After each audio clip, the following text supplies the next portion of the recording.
Today we're going to be, today is the 11th episode, and we're going to be talking about building and exposing REST APIs in Salesforce. Just want to make sure everybody can see my screen and I am audible. Can somebody confirm, please? Yes, we can see your screen. All right, perfect.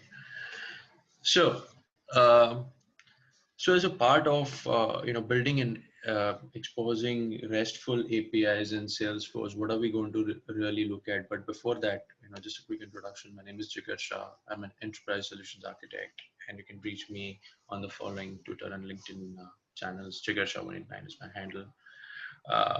Moving ahead, so what are we going to look at as a part of the agenda today? So Jitendra covered consuming REST services in one of his previous sessions, and I think he covered it in pretty detail.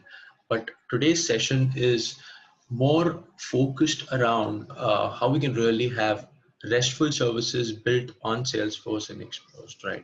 So we're going to be talking about some very peculiar things. So there's something called as a Salesforce REST, and there's something called as Apex REST. So we're going to be looking at both, understanding the differences between them, and also the need for when and how an Apex REST comes in handy or is really useful as compared to Salesforce REST. And we'll try to understand the differences and the nitty-gritties in the differences.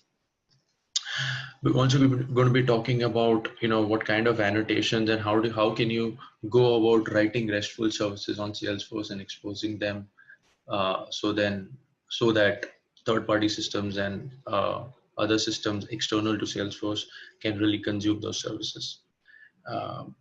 Some housekeeping rules. Let's make sure that the mics are muted. Please try to ask questions. We'll try to answer them in the last 15 minutes, and please don't shy from asking questions. So with that, let me just get started. So what is REST? Okay, REST is basically a pattern, and what REST really stands for is representational state transfer. It's a mechanism to exchange data between any two systems, right? So what we're really trying to do via the REST is it's basically a technique where I can manipulate resources over the web, and the key thing to note over here that each resource, when we say resource is nothing but any kind of entity that you're trying to manipulate as a part of your REST communication. Okay, it could be text, it could be file-based data that you're really trying to change or manipulate, right? And different types of data that you can really manipulate. Each of them is really referred to as a resource. So when these resources, each of these resources gets manipulated or is really represented via a URL. Okay, so think of it in a way where we're saying that we're trying to request some a web page or something over via a URL over a browser. So REST services are very similar, except that when you request something over a web browser, you get back an HTML page, right, which you are able to see. With REST, it's not an HTML, but it's different type of data. It could be an XML, a JSON, and whatever.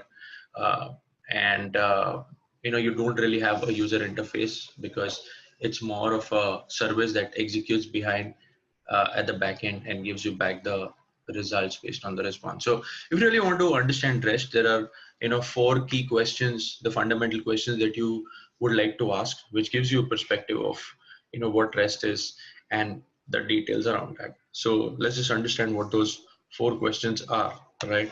So the first question is,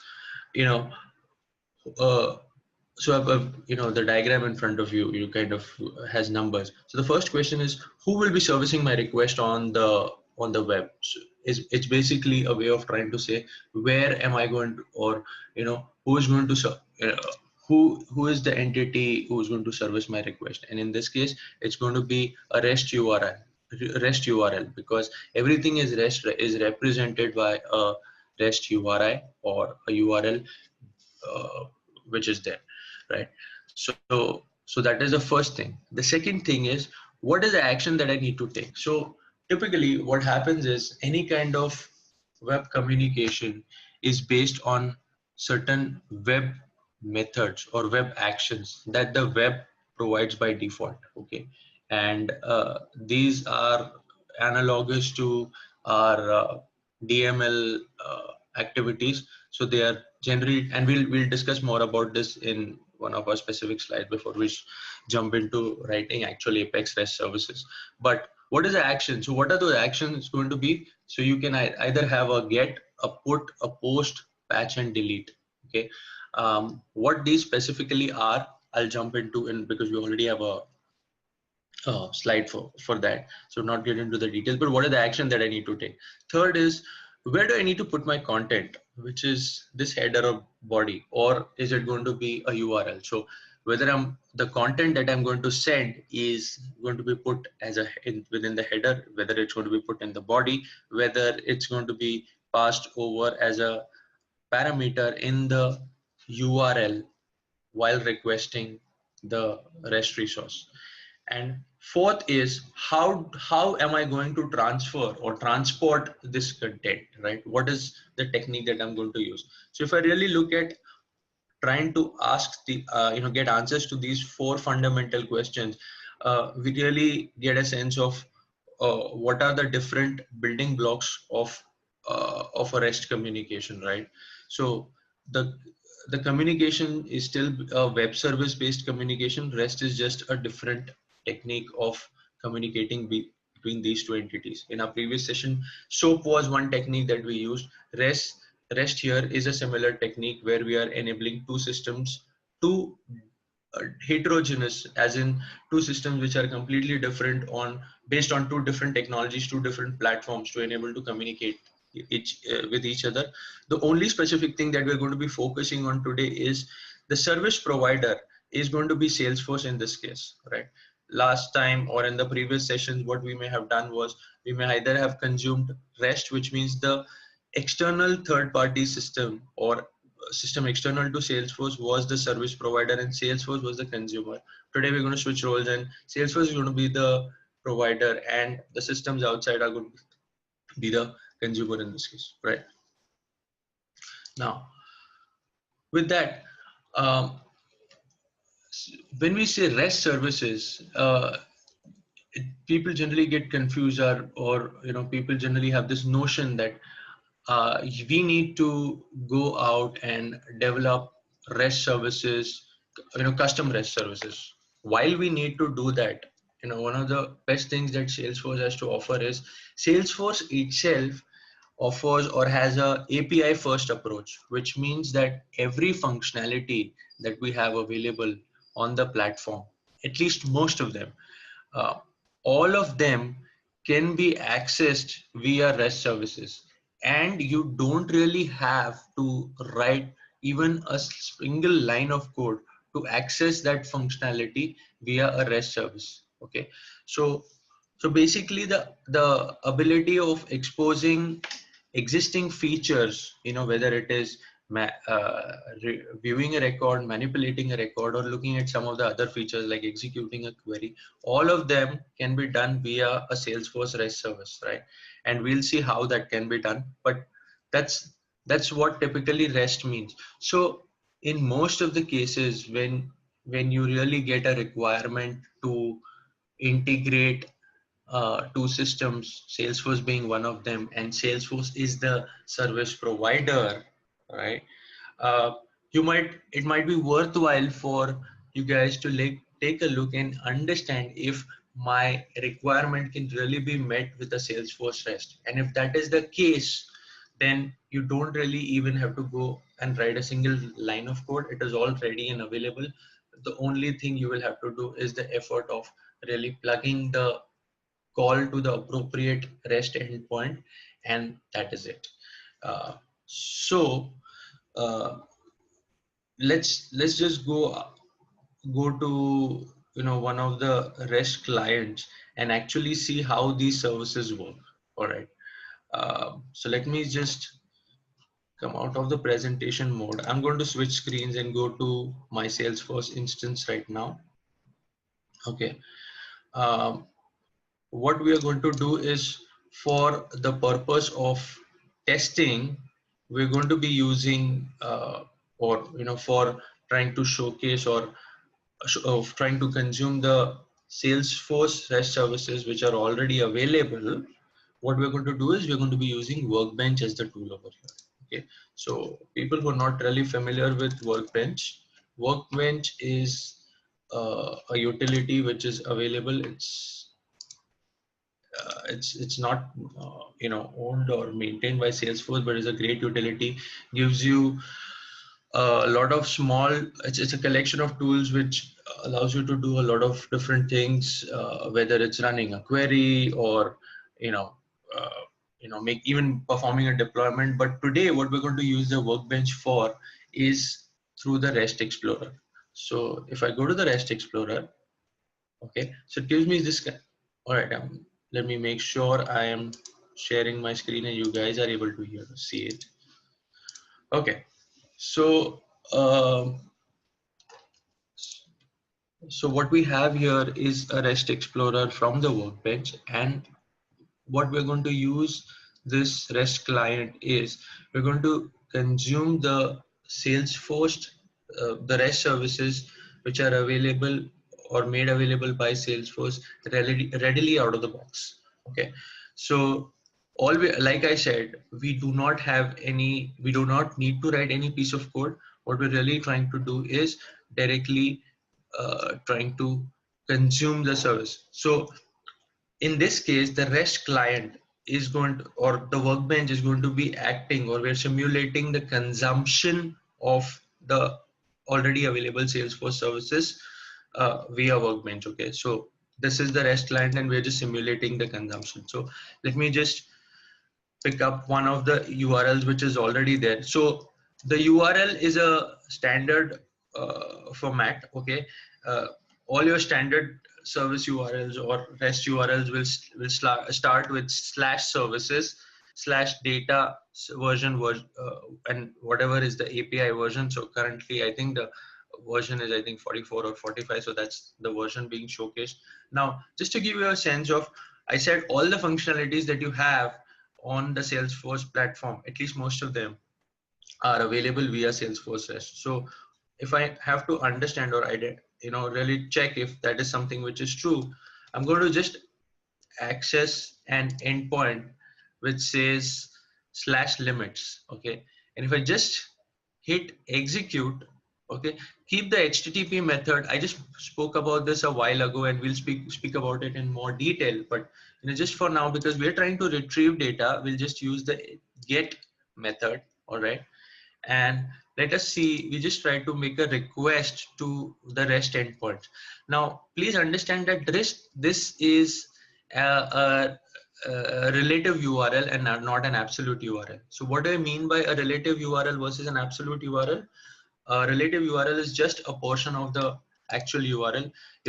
This eventually, so Workbench is a tool, right? And when Workbench tries to connect or makes this request to Salesforce, it actually prefixes this with the instance name. So actually, if you really look at this particular URL, it will be something like this. It says,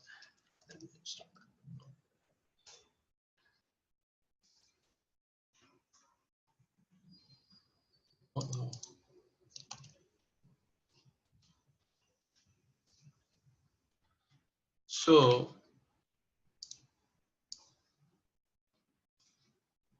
the URL is going to be something like this. So instance.salesforce.com/services/data. So this is what I mean by uh, the absolute URL, and the only a specific portion of it is the relative URL. So when actually Salesforce, when Workbench makes this call, of course the instance will be replaced by based on the server instance that we are really trying to use. But this is the overall endpoint that will be queried or really connected with, and that is what Workbench does for you. Beyond this, there are a few things like, security based things, and you'd write, because everything on Salesforce is authenticated and secured. There are certain things that it does, and we'll come to that in a bit. But this is what really happens behind the scenes, and this is how you get back a response. Now if you really good look, it's just given me a response which showcases all the API limits. This is a more formatted and a good looking response. If I just say show raw response, what it gives me back is a JSON, which stands for JavaScript Object Notation, and by now I believe you guys are quite familiar with what JSON is. All right. So JSON is a message exchange format, just like XML. JSON is lightweight. It provides, it basically exchanges data in a key value pair sort of a format, and it can become really complex at times, and it can run when you have a lot of complex data. You could have multiple levels and a complex structure, but if you really see, so this this is the same thing as this. It's just that this is what got returned, and the tool actually, or Workbench just kind of formatted it well, so that it's a little good looking, right? So it gives you back certain parameters, but I have done all this without really writing a single line of code. It's the API endpoint was already there, and what I did was I just uh, through an external a system which is outside Salesforce, I consumed a service from Salesforce. Okay. Now beyond, so one is the limits feature. Let's talk about, if I can really. Jigar, Yes. I don't. We are not seeing your. We are still seeing your notepad. I believe you're sharing the workbench. All right. Hey, thanks for telling me that. Uh, so I believe you should be able to see it now. Yes. All right, perfect. So, uh, so yeah, let me just repeat that. So what we are seeing on the right hand side in this blue box is basically the JSON, right? What was actually returned, and this is what comes back as a response, right? So if in my previous slides you saw that we were using the HTTP channel, 200 OK is the response that you get back, and then there are certain additional things. There are certain things that you set as in the header, like what's the content and things like that, right? And this is a much more formatted response, right?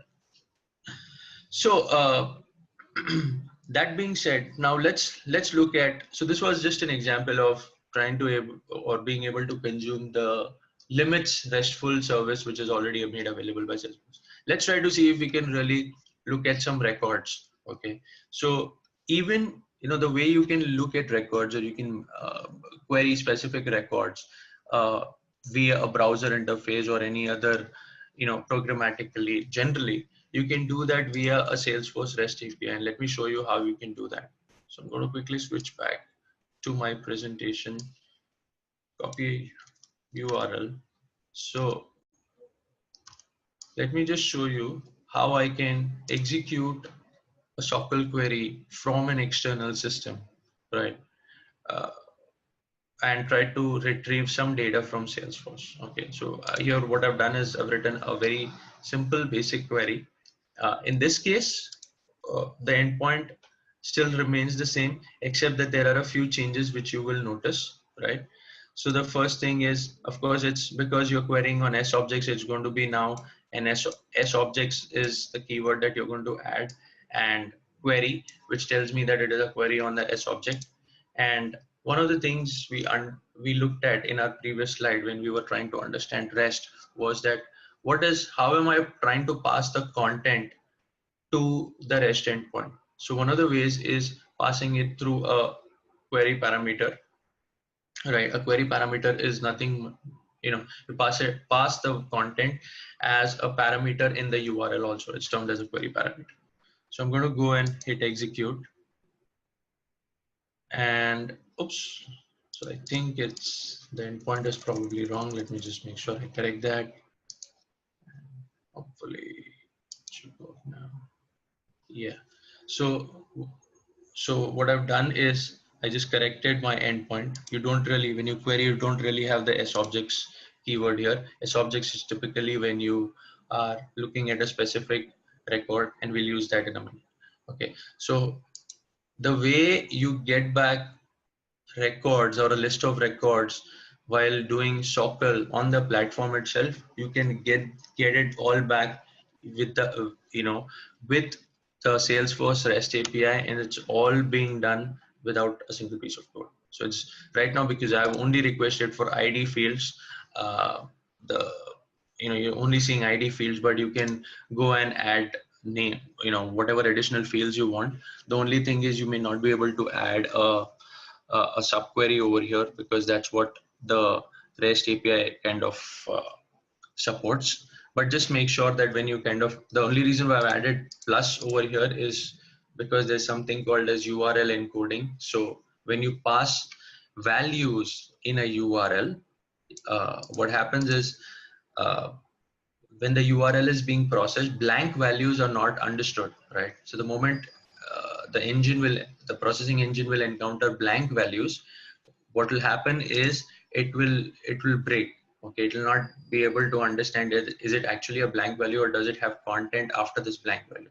So what happens is, typically when you pass such kind of things which involve blank values within them in a URL, you encode them, right? So they do get their equivalents. So I think plus is represented by %2f, I believe so, but their encoding equivalents are really added. So what happens is, when the engine, the HTTP engine interprets it, and it's trying to make calls to that endpoint, it will understand that, okay, %2f is the character, or it represents a character, and then that's how it's going to process. Okay, so that's the reason why we have pluses over here. It's actually for a reason.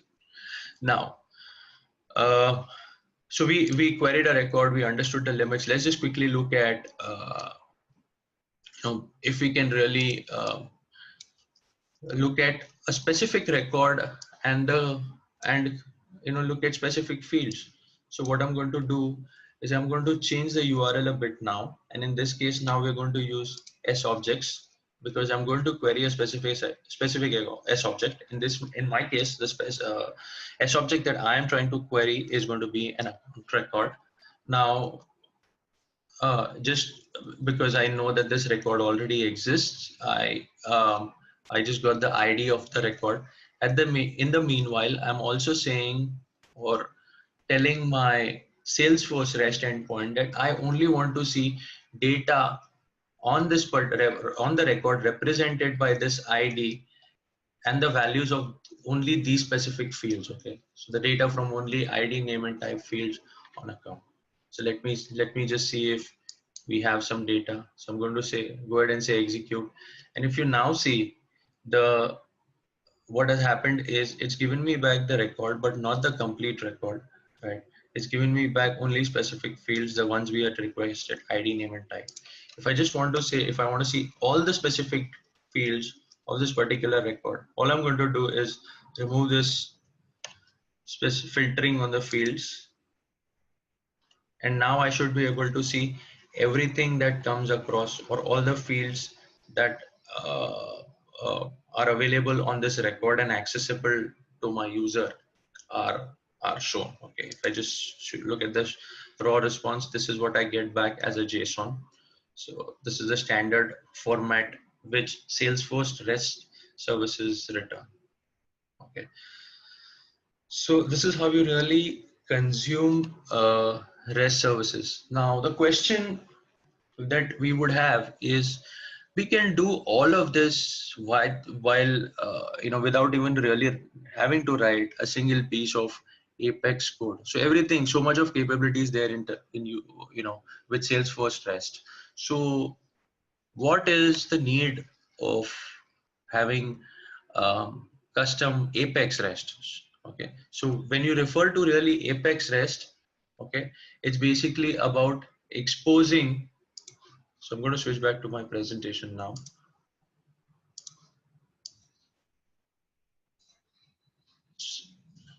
So really, when we talk about Apex REST is basically about exposing your custom logic that is written in Apex as a RESTful service. Okay. Now, like I said, the question is, why do I really even need that? Because I'm already having so much which is readily available. I don't need to write a single piece of code on the Salesforce side, at least, to expose a REST service. Well, the Salesforce REST comes with its set of shortcomings. Okay, so not everything can be done in Salesforce REST. So let's just try to understand what are the situations, what are the scenarios where Salesforce REST doesn't come in handy and where I would have to end up writing an Apex REST service, right? So these are some of the common use cases or scenarios where it is more apt or relevant to have a custom Apex REST service written. So one of the first pieces is you have a so with Salesforce REST, you can do regular CRUD operation, right? Which is create a record or read a record from Salesforce or delete a record or update a record from on Salesforce. But what if you wanted really some kind of processing, complex processing, let's say some kind of heavy financial calculation which need to be done, and you know that if that needs to be exposed as a REST service, you cannot really have that available as a part of your standard Salesforce REST, right? So if you really have complex business logic and complex rules that need to be processed and be exposed as a service, then an Apex REST would be an apt option or an apt solution for that particular situation problem. The next requirement is when you really do Salesforce REST, there is a standard structure that comes back. Okay, because we're typically dealing with a single record, at least, you know, most of the time when you're doing manipulations. When I say manipulations, whether we're creating, updating, or deleting, uh, it has a very specific type of structure, and we just saw that a minute ago. Is in my Workbench, it gives me a JSON, and this JSON structure is consistent based on the fields which a particular S object based on the fields for a particular S object, right? So if instead of account I would be having contacts, the fields would change, but at least the way or the structure of the JSON that is returned is similar, and I cannot have the flexibility of making or returning any custom structure that I want as a part of my business logic uh, within a standard Salesforce REST. Okay, so that is one other reason where having a custom Apex REST is much more relevant. Third, we cannot really have bulk record manipulations directly done from Salesforce REST. Okay, when I say bulk record, I want to process. Often, when you're really building out web service-based communication between two systems, and there is a lot of heavy data, or you know, at least a significant amount of records being exchanged. Considering that that we have, you know, when we're really operating on Salesforce, we have governor limits, and there is a governor limit of the total number of API calls that can be consumed, or in a per 20 total number of API calls that can be consumed in a per 24-hour time frame. So what really happens is you might want to process a lot of records and still do it in a single call. For example, I might want to, if I'm really using Salesforce REST and let me just take an example. If I'm trying to process 10 records, okay, for 10 particular records of a particular object, I will make 10 call outs, or I will have to make 10 calls to Salesforce to make sure that every time a single record is processed in each call. However, with Apex REST, I can eradicate all that, because in Apex REST, I can make sure that I can write my own custom logic such that it is capable of processing 10 records in a single API call. So in a situation like this, it is beneficial to have Apex REST because I can process multiple records just within a single call.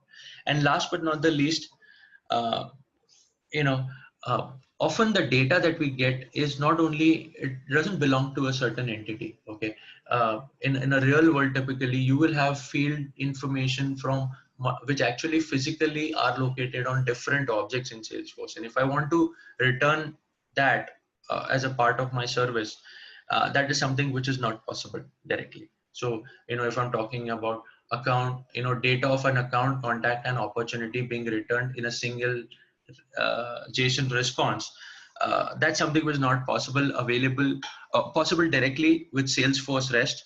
The only way to do it is write a custom REST service within Apex, and get the data, form the structure, and return data from all these three objects in a single response. So these are some of the key reasons why I would need to write an Apex REST service. So before we jump into writing Apex REST services, let's understand something called as, there is something called as REST annotations. Okay, what are these annotations? So I'm sure when you started writing some annotations earlier in a previous session, one of the annotations is a tag that you provide to any method in your Apex, and the tag defines the purpose of the method, or how is that method going to be used. So if you recall some of our earlier sessions, there was a annotation which we used was at the rate future, right?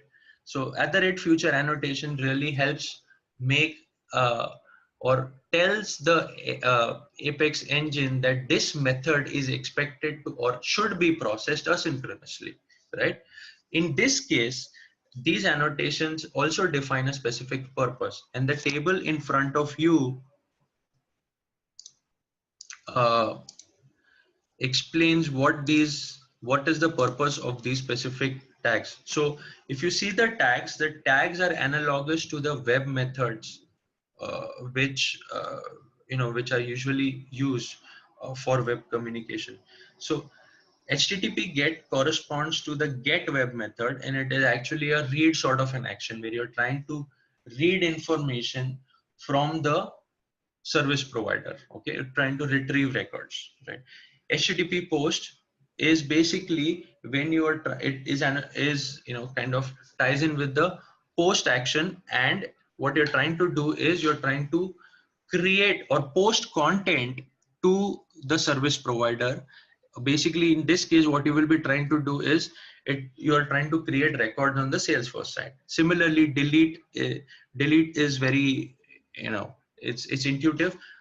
The main confusion with most of the people have is it's between put and patch. Okay, both are an update sort of an activity, but put is slightly special in terms of how it does an update.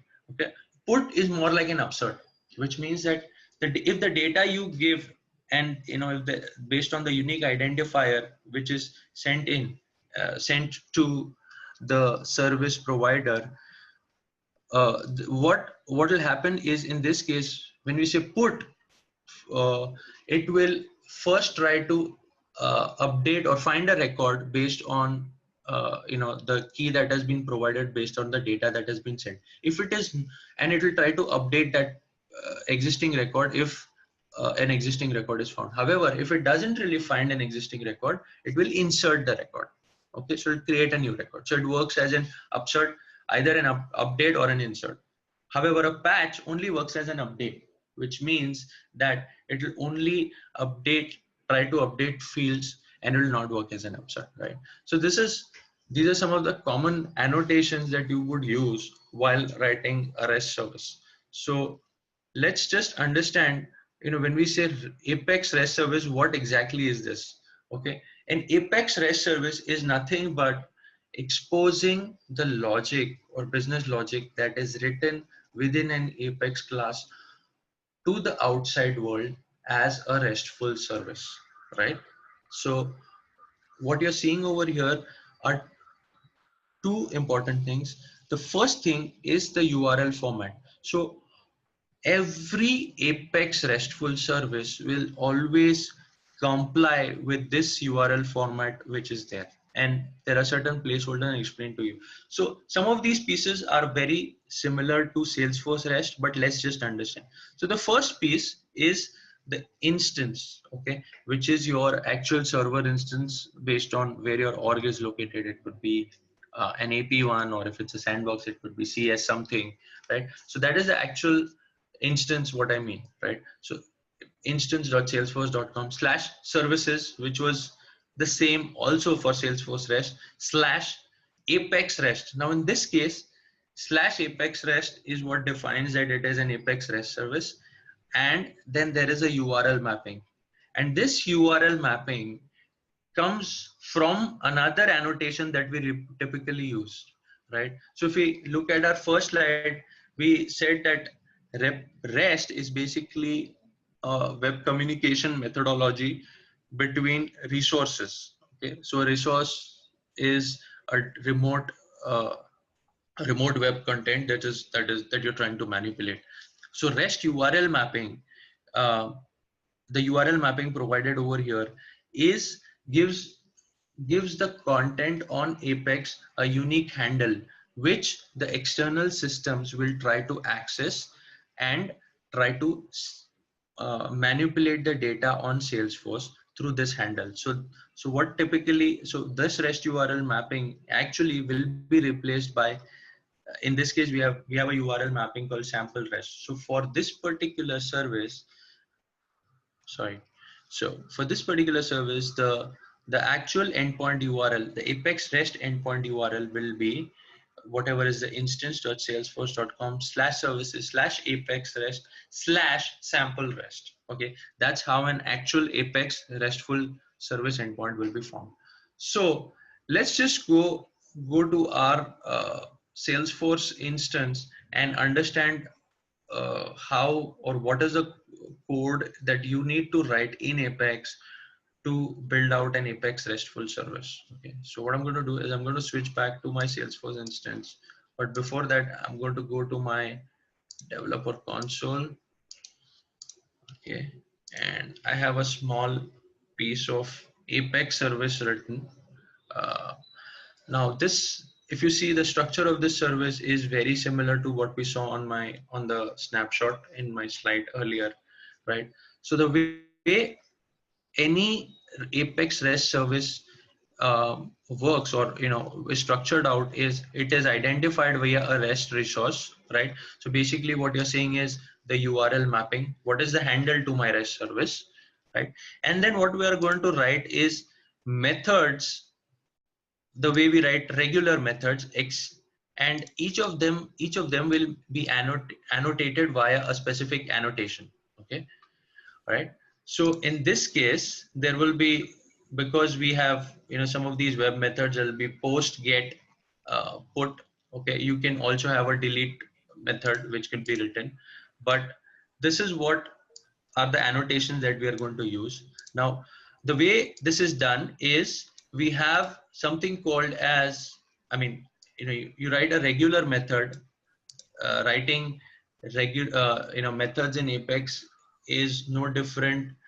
I mean, writing a method for a RESTful service is no different from writing a regular method, except that there are two specific keywords that these methods are prefixed with, which means that it is a global method and it is a static method. Okay, so global is basically an access specifier. Typically it can be accessed globally, and it doesn't really have any constraint that only members of a specific class can access it, right? And static means that you don't really need to have an instance of this class. You don't need to create an instance of this class to access this particular method. So I can directly access this method and have it to execute. Now let's just try to see what we have. So I'll just take one method at a time, and we'll try to see what we have written over here and how I can really go and expose an Apex REST service. So the first thing is, what we're having we're having a couple of parameters, input parameters, and this is something which my service is expected to provide, right? And once I get this information from my service, what I'm going to do is I'm going to create records for this, create records based on the input that I get, and then return back a certain response. In this case, my response is going to be a string, really. So what I'm really doing is taking the information that I get, and we don't really have a web to contact feature, right, on Salesforce. So what I've tried to do as a part of this REST service is implement a web to contact feature. Now, how do I do that? Uh, I'm going to build out a REST service. I'm going to expose some functionality, right? I'm going to tell my REST service that this is what I should be, the REST service should be expecting from anybody who wants to use this service to create a contact in Salesforce, right?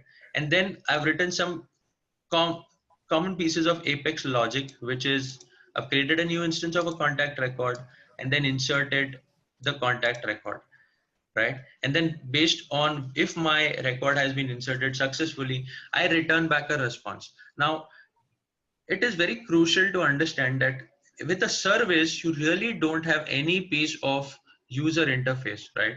So it is of essence that what you return is very meaningful and semantic to whatever is the action being performed. Okay, for example, if you would be let's say if you would be, and this is a create action, right, which is a post action, but if you would be performing a delete action, it is of essence that you give back information saying that what was deleted, or if you cannot give back that information for whatever reasons, at least give an acknowledgement to the other system saying that this has been deleted or not, in the form of a Boolean flag or something like that, right? So returning something from your Apex REST service is of essence, and you need to really chalk out how your request is going to be as to what you're going to be expecting, and what is it that you're going to be returning back as a part of your response.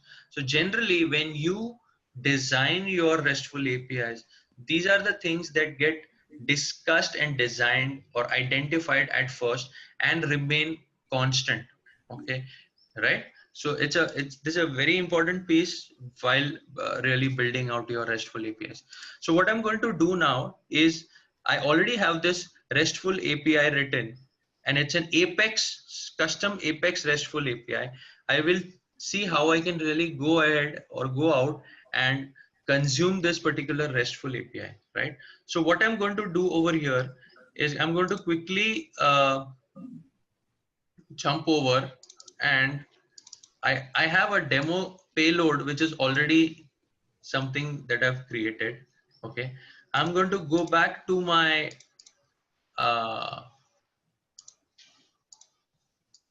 workbench, right? And in this case, I'm going to try checking out if how do I consume my create contact method as a RESTful service. So the first thing I need to understand is, because it is because the code that I'm trying to access is a post, right? I will need to switch back, and instead of the get method, I will have to use the post method. Okay, so automatically when I do a post method, I will get a request body. But before that, there will be a slight change to my request URL, right? So what I'm going to do is quickly first change my request URL. Okay, so my request URL is going to be services / Apex REST / and now I'm going to use the REST URL mapping. So in our case, the REST URL mapping is contact REST. So I'm going to use contact REST, right? And I am also going to, because in this case, this particular endpoint is expecting some specific content, and the content is going to be sent over as a JSON payload, which I already have ready. So I've put my, so if you see, the content is the same 4 parameters that it is expecting in the method, right? And one thing what we have to be very careful is when you're passing these parameters, the literal that you have here as the key. So technically it's a key value pair where I'm saying the first name is this value, last name is this value, email, and so on, so forth.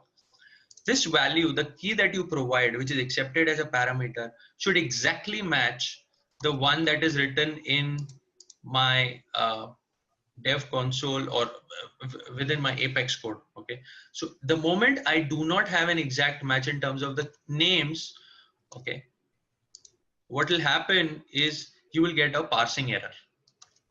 Okay, that's what happens. So you've got to be very careful about this.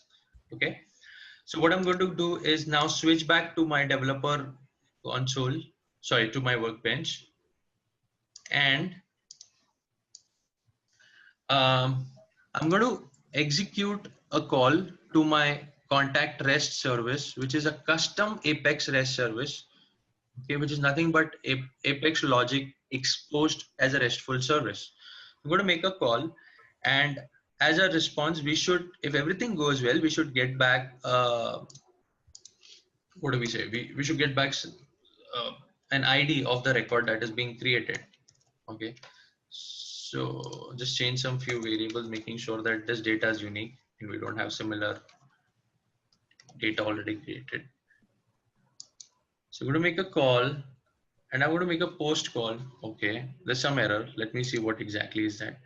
Okay, so it says DML exception, insert failed, duplicates detected, use one of these records. Okay, so it says that there is a duplicate which has been detected, right? So what it tried to do was it tried to insert a record, but we couldn't really find it. It found this record with the same name. So let's just try a different value.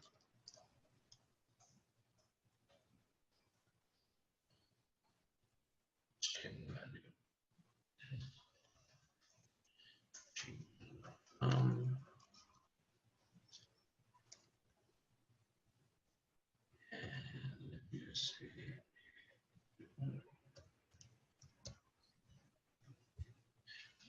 let's just try if we can.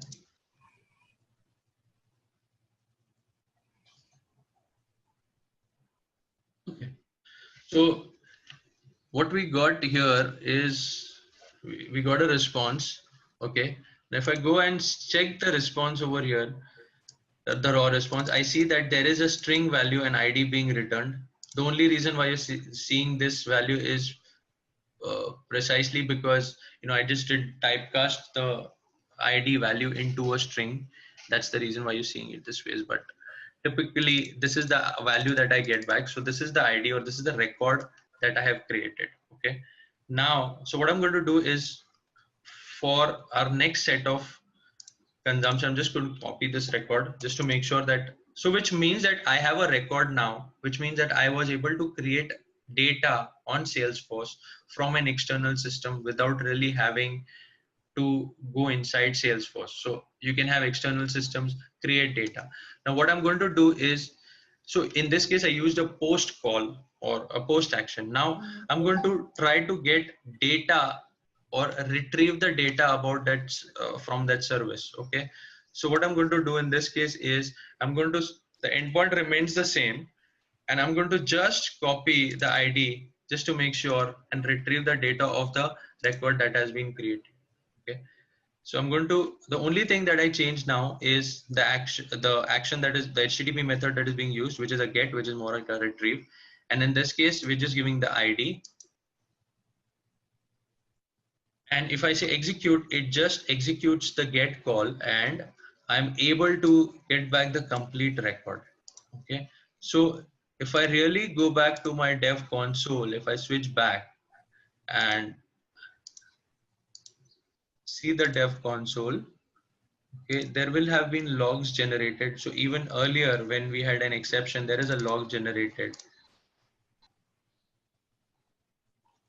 which kind of confirms. So if I really go back and try to look at what happened, so it has been internally, let's just go back to where the exception was raised so that we have a better idea.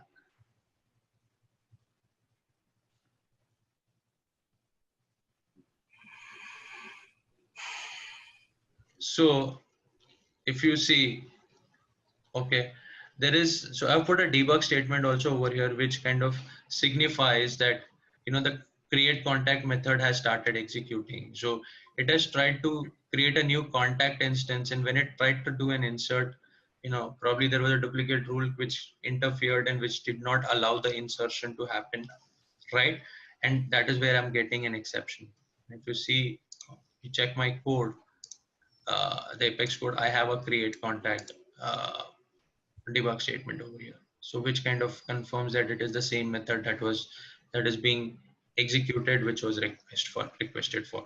So typically what you're really doing over here when you're doing building RESTful services is you are trying to get handles to each of the Apex methods, and the handle is via a URL, a RESTful URL, and that's what we have over here. Okay, so let's just similarly, we have a search contact by ID, which was called, which kind of gave us back the response of my uh, based on the ID that I sent as an input, right? I got back a response of the specific contact record. Now, only thing over here is I did not pass the ID as a parameter, but I passed it as a URL or a query string. Within the parameter was passed as a part of the RESTful URL. So what happened is I'm going to just parse it out, and the rest of the process of searching a particular contact or an account remains the same, where I'm using an SOCL, and I use the content which I get back. I return that as a uh, you know and that is my return type, which comes back as a JSON response. Okay, so if I go back uh, to my workbench, okay, and if I see the raw response, you see that the format affirms the same format which we had got earlier. So typically every S object, like I said, will have the same format. Only thing that will change is the different fields that it will have based on the custom fields or the fields that are being requested as a part of that service, right? The easiest way to pass or share a custom response is, what you can do is you can have an Apex class, okay, written in your REST service, okay, which basically holds the data, and you can return that custom class as a response. And so that is the easiest way to kind of typecast your content into JSON and from JSON.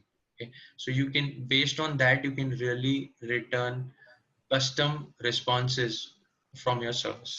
Okay, so yeah, that brings me to an important aspect of building RESTful services is what are the considerations that we need to have as developers to make sure we are giving the right aspects a consideration and really trying to understand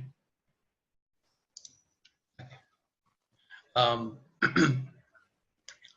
uh, really trying to understand what needs to be or what is the constraint or the operating boundaries of an Apex REST. So in this particular case, there are three major aspects that we need to consider. Okay, I don't know, it looks like my sharing paused for a minute. All right, I hope everybody is able to see it now. So yeah, so there are three basic considerations that we need to have when we're doing Apex REST development or exposing custom logic written in Apex as REST services.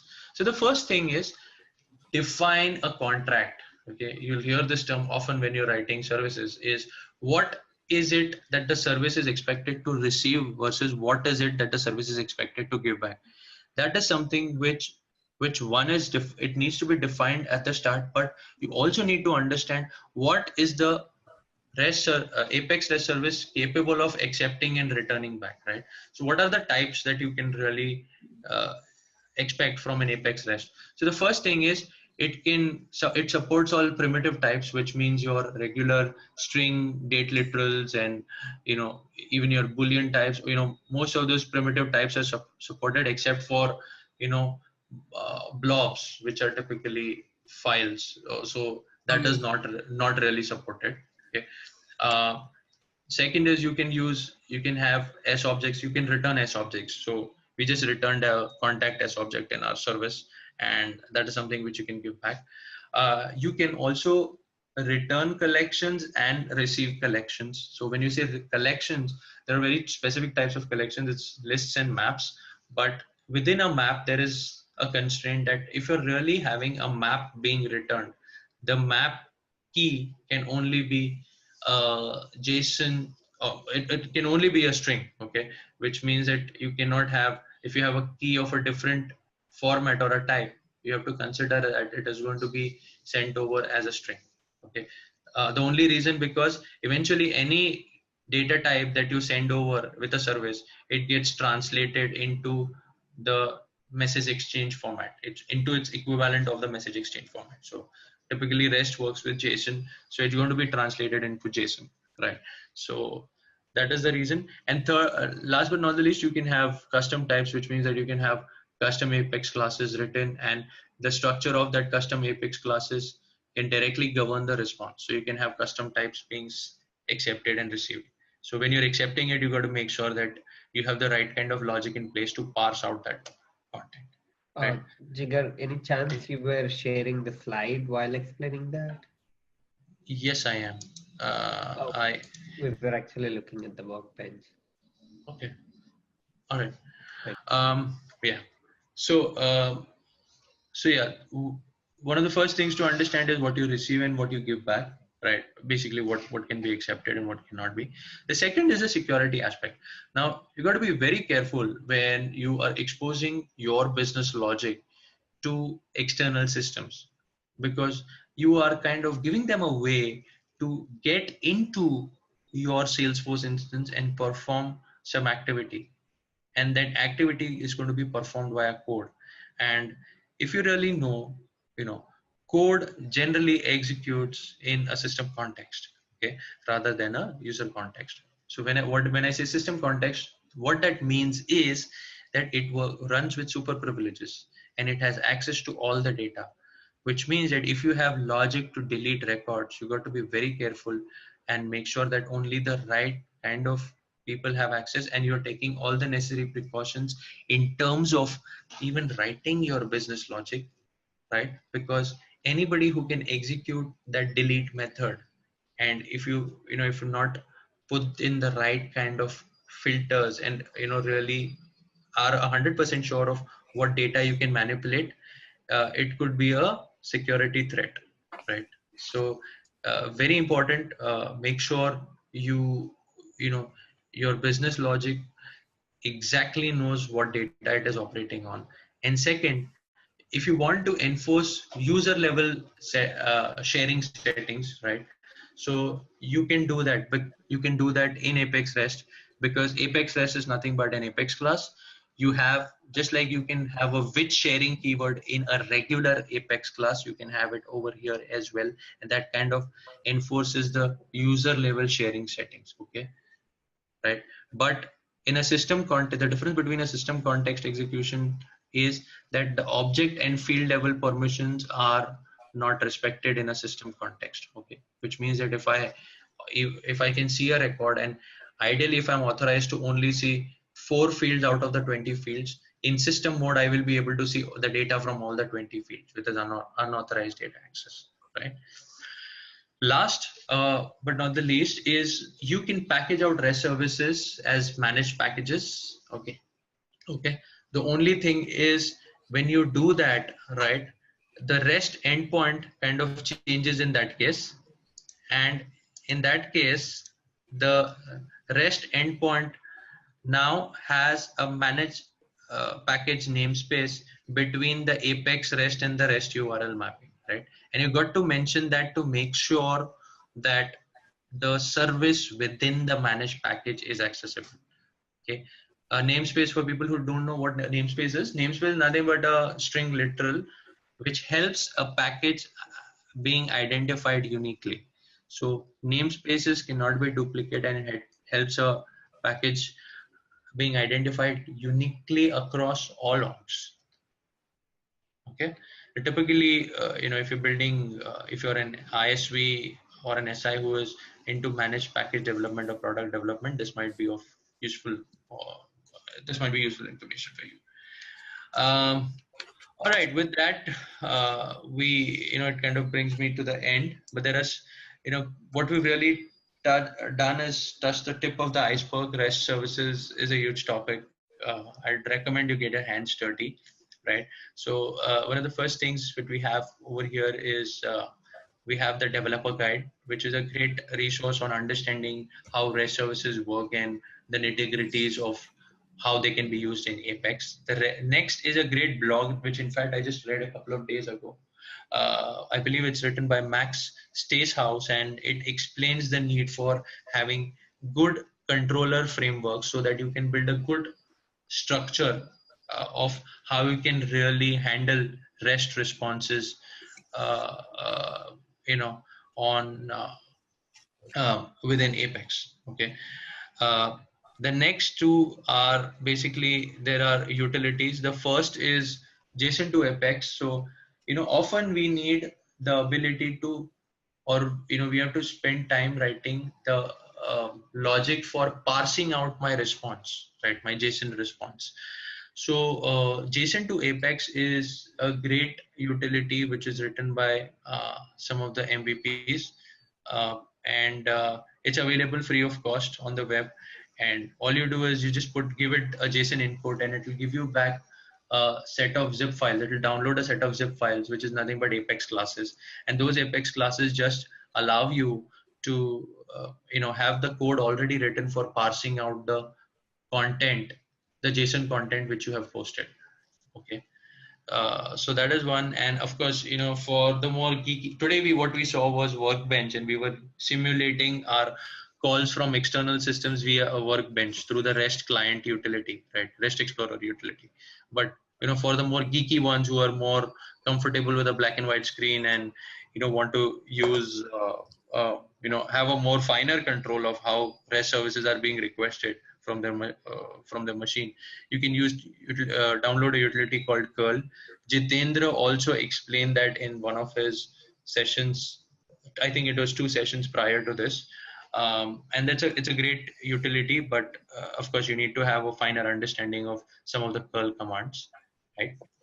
And with that, you've got trailhead module. So there is a trailhead module on Apex Web Services, okay, which explains or gives you an in-depth hands-on on how you can really expose REST services via Apex and have them consumed and interact with them from outside Salesforce. And with that, I kind of open the floor to questions. I think we have exceeded the time, but let me just quickly check off if we have any questions. But Jigar, I have a couple quick questions, if I may. Sure, absolutely. Go ahead, please. Yeah, so quick question about the Apex REST. When you mentioned in one of the slides, you said they are nothing but Apex classes. Does triggers also fall in that? So triggers are a different thing. So triggers are basically Apex logic which executes only on data manipulation. Okay, so if so you can't really have an Apex trigger exposed as a REST service, but if you have a piece of Apex logic written, for example, in our case where we were writing a contact REST service, right, and it created a contact, and if you have an Apex trigger written on the contact object, then your trigger will execute once a DML is performed. But a trigger cannot directly be exposed as a REST service. They're two different things. Although it is Apex, there's a different purpose to it. Yeah, makes sense. Yeah. Another question. I'm actually very confused and really new to the integration, so I may not put it right.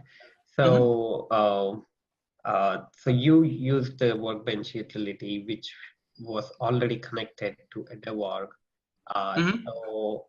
So what if we are trying to do the same in an external system, like doing the same sample, URL mapping, but how would the external system know the credentials or the org that you are supposed to go and fetch the data or create that contact?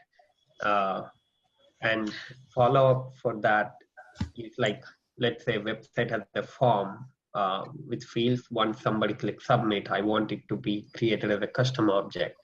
So, so with this, for that, could this REST, one of the ways could be used for that? So there are two questions to this question. Let me just try to answer them piece by piece or part by part. Okay, the first question is the REST client that I used, which was Workbench, is an external utility, right?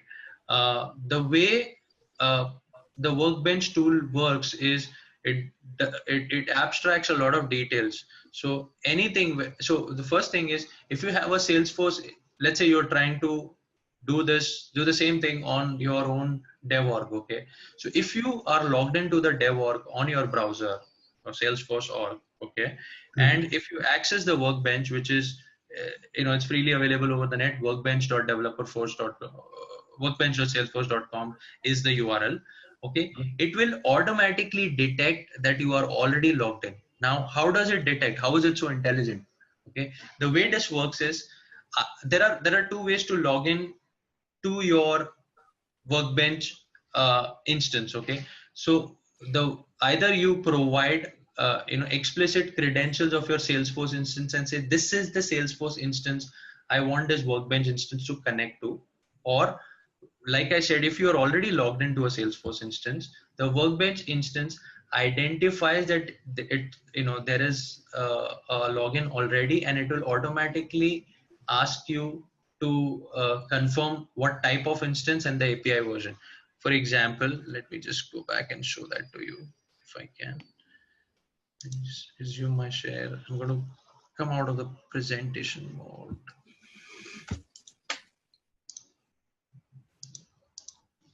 And I'm going to go back and say, so what happened in my case was I had already logged in, okay, in my Salesforce instance. And that's the reason what happened was when I did a workbench dot, I hope you're able to see my screen. Yep. Okay, so what happened was when I went to workbench.developerforce.com and I tried to access it. Okay, right now because it's already logged in, it'll not even ask me for that screen. But if I do, let's say I was not logged in. Okay, let's assume for a minute that I was not logged in.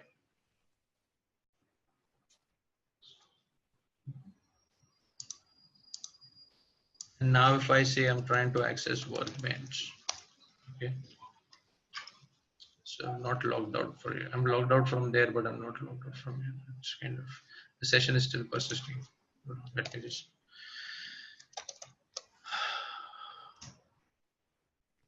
So you see now, it gives me this screen, right? Which is asking me which environment am I trying to connect to, and it will ask me log into Salesforce, which will bring out a login screen, and it will ask me for a username password. So just to give you some specifics of how this all works, so Salesforce uses an authentication protocol called as OAuth. Okay, so any content that you need or request from Salesforce has to first go through this OAuth authentication mechanism. Okay, so what Workbench does is Workbench authenticates it automatically. If it if somebody logged in on the browser already, that means there is a session which is already there. Okay, it just takes that session and uses that after your confirmation, it uses that to kind of exchange information between or access information from Salesforce. But otherwise, you will have to provide this username and password in this case, and then only will Workbench be able to log in, and it will give you access. It will give you the functionality to manipulate the data. So that is the first piece. And can you repeat the second piece? So, yeah. So second is here we know that it's asking us to share our credentials, like enter our credentials. But let's say if it's a form on a website, or probably in an external or maybe in an entirely external system where there is a form that somebody fills it out, and when they click on submit or save, I want that to be saved as a record in a custom object in Salesforce. So we can't ask for nobody asks for login and username and password there. So do we have to, like I was looking at your URL endpoint, which does not have the username and password for any system user or integration user. How does the system know that the data has to go and fall into this Salesforce instance? Okay, so your question is how does Workbench know that it is going to access Salesforce via the Salesforce user account and have this data going into Salesforce? Is that the question? Did I Yeah, understand it right? yeah. The Workbench knows because we are entering the credentials. But let's say if there is a form on the website, I want it to be saved on custom object. How would we Right. give? How would we tell the How? website? Right. So even if there is an external website, right? If the website has to create data in Salesforce, it is still the website or the code on the website, which is the third party system here and which is trying to access or create data on Salesforce. That third party system also has to explicitly authenticate itself. So there are flows like, you write an auth flow, okay, which is a completely different topic. So you write out an auth authentication flow, which uses a combination of request tokens and access tokens. And then once you get a hold of those access tokens, then you will be able to log into Salesforce. So when you say log into Salesforce, you don't really only need to log in via the user interface. You can also log into Salesforce via your code. So it's all about being able to establish a connection or a session. And the only way to do is by getting authenticated. So in your case, if you have a third party form, and if that form needs to post data to Salesforce, right, that particular third party system has to be able to log into Salesforce or establish a connection with Salesforce so that it can send the data that it needs to post, and then Salesforce will take it up and create the necessary record in a custom object. Okay, so either that particular system, or if it's not capable of, what you usually end up doing is you have a intermediary middleware system, where let's say the form, the system which has the form would post the data to this middleware or the intermediate system, and then that system kind of posts it out to Salesforce. So in any case, you have to get authenticated with Salesforce, okay, and it's going to be OAuth. Okay, so in that case, like the middleware or the website, what do they ask for? Like our username and password, or is it something else? So it's usually, so there are different ways and different flows, authentication flows which are there. But OAuth, if you read about how OAuth works on the Salesforce platform, that will exactly help you understand. It has a specific series of calls that you need to make, and then you get back a token which you can use to make your subsequent calls. Okay. Yeah, sure. I will. Thanks. Okay. Any questions? So question from, I'm trying to, I think Jitendra has already answered quite a few, but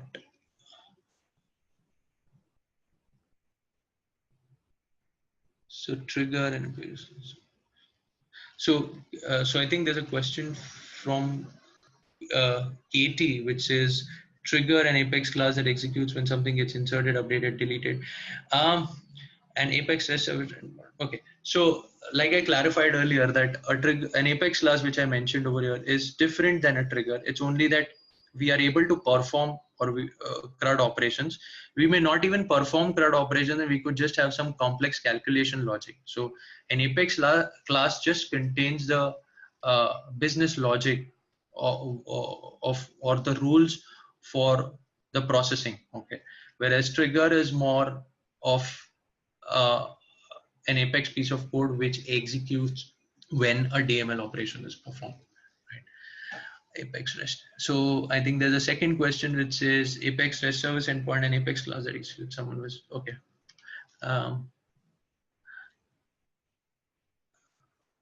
All right. Are there any questions that I'm missing again?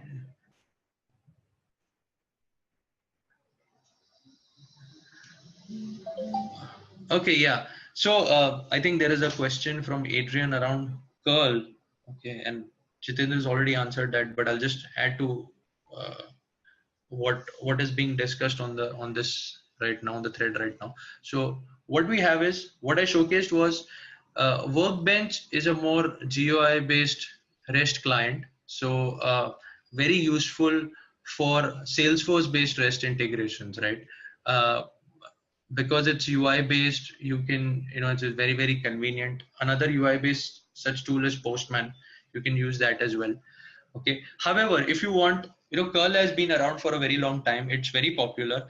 The only thing is it's not a GUI based tool. So if you really want to use curl, first thing is you got to download it on your machine, right? So it's not like a website where you just log into from a browser. And second is, you need to be conversant with the different commands that the curl utility has. So you can actually use curl with any kind of REST service provider. So in our case today, we were exposing REST services from the Salesforce platform, but REST, like I said, is a paradigm. So you can have a REST service exposed by a Java based system built on via Java, or REST service exposed in through .NET or written in C#. So you could use curl with all of these, right? However, with Workbench, you may not be able to typically do that because it's more Salesforce driven. But yeah, curl is a very popular tool. Only that you need a little bit of understanding on what are the commands that need to be used. But it has a wide reach in terms of the different platforms through which you can test. So I hope that answers the question for you, Adrian and Katie. All right. Are there any more questions? So yes, I think Adrian, there's a follow-up question. You could incorporate it with a package.xml script. Yes. So basically, that is why where curl can really come in handy. So let's say think about this use case where I want to say you have something being done on your machine. Let's say you're monitoring a process, and whenever that fails, you automatically want a case to be created in Salesforce. Okay, so what you could do is you could write a simple batch script and call your curl utility commands within that batch file, provided you have everything set up. You could be able to make a call via your curl to that endpoint and make sure the data that you want to post is created in the form of so you can have a REST service that creates cases, and then you can have curl post to that REST service and create data, and the curl will actually fire basis some batch file or batch script which executes on your machine. So yeah, it gives you a lot more flexibility in terms of what you can do and play around. Can I ask a follow-up question to that?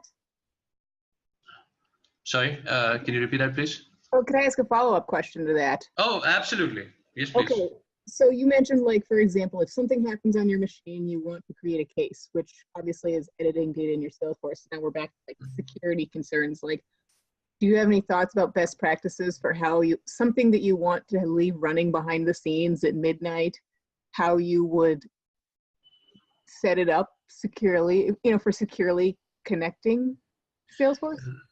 Right. So typically what happens is when you set it up in such a case, okay, or when you want to connect to Salesforce, there's something called as a connected app that you set up.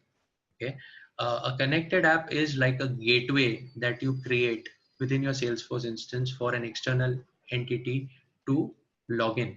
Okay, you still need to log in, but when you create a connected app, it gives you something called as a client secret and public key, which you will use to get a session specific key for that connection. Okay, and when you set up a connected app, you kind of govern the privileges that the entity connecting to Salesforce using that connected app can perform. Okay, so try to give it very restrictive access, right? So there are a ton of privileges that are available, but if you think that it only is supposed to do one particular thing, make sure that it is very restrictive in terms of what it can do. Okay, and second is the user account. It's always a best practice that when you typically do integrations, you set up or you have an integration user.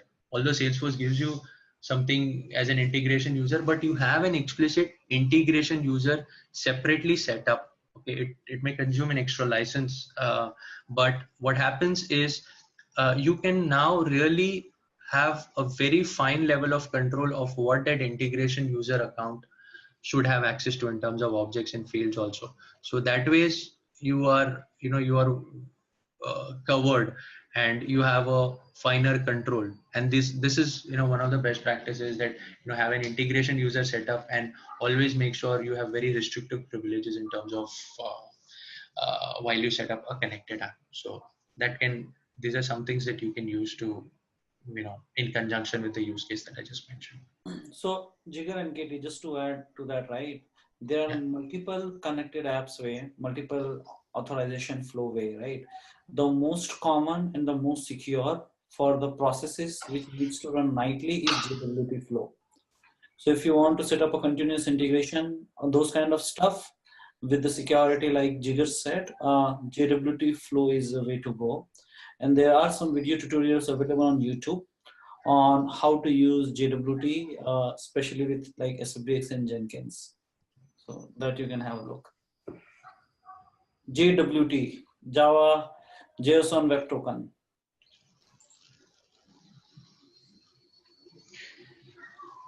All right, I think we have answered at least most of the questions that we could today. Unless we have any more questions, I think we're done. Well, thank you so much, everyone, for being so patient. I know we had some glitches, and apologies for being late, but thank you for being such a great and a patient audience. And Thank you, Jigar, for a great presenter. Yes. Thank you, guys. Thank you, Jitendra. Thank you, Maria, for being Thanks, there. everyone. Thank you. See you next Thank you. week. Bye. Bye. Thank you.